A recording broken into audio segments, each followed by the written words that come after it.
Salam sejahtera bagi kita semuanya. Sebelum kita mendengarkan firman Tuhan, marilah kita berdoa. Damai sejahtera Allah yang melampaui segala akal, itulah yang memelihara hati dan pikiranmu di dalam Kristus Yesus Tuhan kita. Amin. Saudara-saudara yang terkasih, firman Tuhan bagi kita pada saat ini tertulis dari Matius 6 ayat 24. Tak seorang pun dapat mengabdi kepada dua tuan, karena jika demikian ia akan membenci yang seorang dan mengasihi yang lain. Atau ia akan setia kepada yang seorang dan tidak mengindahkan yang lain. Kamu tidak dapat mengabdi kepada Allah dan kepada Mammon. Demikian firman Tuhan. Saudara-saudara yang terkasih di dalam nama Tuhan Yesus Kristus, kebenaran lahiria orang-orang Farisi pada zaman Kristus menyembunyikan watak, tamak, dan serakah akan uang. Dan Tuhan Yesus menyingkapkan keyakinan materialistis ini sebagai kemunafikan, kurangnya iman, perpecahan dalam kesetiaan, dan ketidaktaatan kepada Tuhan. Uang memang bisa dimanfaatkan untuk hal-hal yang baik jika digunakan dengan cara yang benar dan dikehendaki Allah.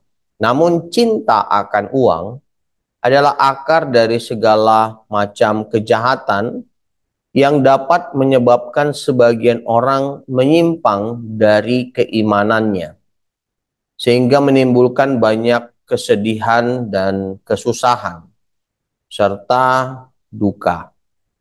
Ketika materialisme dan cinta akan uang menguasai kehidupan, keinginan orang tersebut akan uang pada akhirnya akan lebih diutamakan daripada cintanya kepada Tuhan. Ketika kekayaan seorang mulai menjadi suatu hal yang melekat dalam hidupnya, maka ia akan semakin setia kepadanya, yang berujung pada semakin meningkatnya rasa tidak ingin dekat pada Tuhan. Ketika hati seseorang tertuju pada uang, akumulasi kekayaan duniawi, dan obsesi terhadap hal-hal duniawi, maka Tuhan dikecualikan dari kehidupan sehari-harinya. Oleh karena itu, tidak seorang pun dapat menjadi budak dari dua tuan atau hamba dari dua tuan. Salah satunya dari keduanya pada akhirnya akan menjadi hasrat yang mendominasi, sementara yang lain akan kehilangan daya tariknya dan diperlakukan dengan hina. Nah, sebagai orang percaya, kita harus memilih Tuhan daripada Mammon, sehingga Roh Kristus dapat berdiam dengan berlimpah di dalam kita dan memimpin serta membimbing kita ke dalam seluruh kebenaran.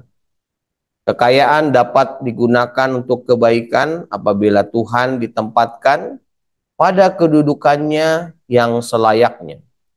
Namun kita harus selalu waspada, jangan sampai cinta akan uang mulai mempengaruhi pemikiran kita dan menjangkiti hati kita. Karena cinta akan uang pada akhirnya akan menjadi tuan dan kuasa kita, menghancurkan perjalanan keimanan kita pada Tuhan. Amin. Mari kita berdoa. Bapa kami yang bertahta di dalam kerajaan sorga yang kami sembah, di dalam nama anak-Mu Tuhan Yesus Kristus kami mengucap syukur padamu ya Tuhan atas berkat yang Tuhan berikan di dalam hidup kami, sehingga kami dapat mendengarkan firman-Mu pada saat ini, dan ajarkan kami untuk melakukannya dalam hidup kami. Kami juga mohon Tuhan, berkati kami selalu dan lindungi kami dalam kehidupan kami, agar kami jauh dari mara bahaya dan dari yang jahat. Ampuni dosa-dosa kami ya Tuhan, di dalam nama anak-Mu Tuhan Yesus Kristus, kami berdoa dan mengucap syukur. Amin.